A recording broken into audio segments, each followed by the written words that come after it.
ඒ වගේම සංවර්ධන දෙපාර්තමේන්තුව කියලා කියන්නේ අපිට වසර 30කට අධික අතීතයක් තියෙන මේ රටේ දිලිඳු බව තුරන් කිරීම සඳහා සුවිශේෂ කාර්යභාරයක් ඉටු කරපු දෙපාර්තමේන්තුව.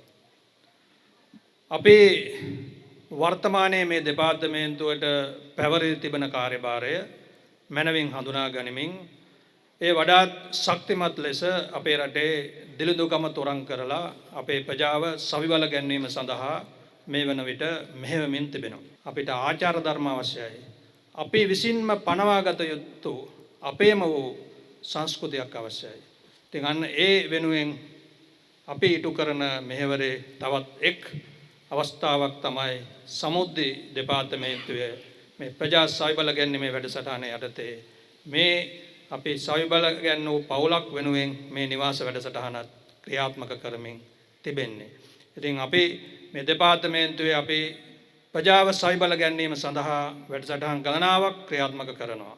විශේෂයෙන්ම අස්වැසුමලාභී පවුල් සවිබල ගැන්වීම සඳහා අපි ඔවුන්ගේ ජීවනෝපාය වර්ධනය සඳහා සැලකිය යුතු කාර්යභාරයන් ඉටු කරනවා. විශේෂයෙන්ම අපේ ලේකම්තුමා කිව්වා වගේ පවුල් සංවර්ධන සැලසුම් මගින් හඳුනා ගන්න ඒ පවුල් වල ඉන්නවා නම් වෘත්තීය පුහුණුවට යොමු වෙන්න කැමති අය ඔවුන්ගේ මානව සම්පත දියුණු කරන්න අපි මේ පිළිගත්තු පාඨමාලාවට යොමු කරලා රුපියල් 1,50,000ක ඒ පාඨමාලා ගාස්තුව ප්‍රතිපූර්ණය කරන වැඩසටහනක් අපි ක්‍රියාත්මක කරනවා. ඒ වගේම තමයි ලංකාවේ කිසිම ආයතනයක් ක්‍රියාත්මක නොකරන පරිදි මහා භාණ්ඩාගාරයෙන් මුදල් යොදවලා අපි සමුද්‍රි දෙපාර්තමේන්තුව මගින් ජීවනෝපාය සංවර්ධනය සඳහා 2%ක පොලියකට අපි ණය වැඩසටහනක් ක්‍රියාත්මක කරනවා මේ වසරේ. ඒ 2% දෙන්නේ අනිත් ඉතුරු පරිපාලන වියදම භාණ්ඩාගාරයේ මගින් දරලා තමයි.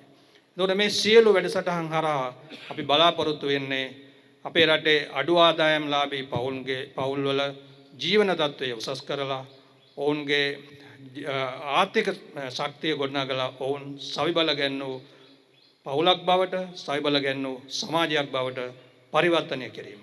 අනේ සඳහා දේශපාලන නායකත්වය ලබා දීම තමයි වර්තමාන රජයේ අපේ අරමුණ. ඉතින් ඒ වෙනුවෙන් මේ ස්ථානයේදී අද මේ සංකේතාත්මක මේ වැඩසටහන සංවිධානය කිරීම සම්බන්ධයෙන් නැවත වතාවක් මේ ප්‍රදේශයේ දේශපාලන අධිකාරියටත් ඒ වගේම අපේ සමුද්‍රි දෙපාර්තමේන්තුවේ අධ්‍යක්ෂතුමිය ඇතුළු මේ අපේ නිලධාරීන් සියලු දෙනාටත් බෙහෙවින්ම ස්තුතිවන්ත වෙනවා.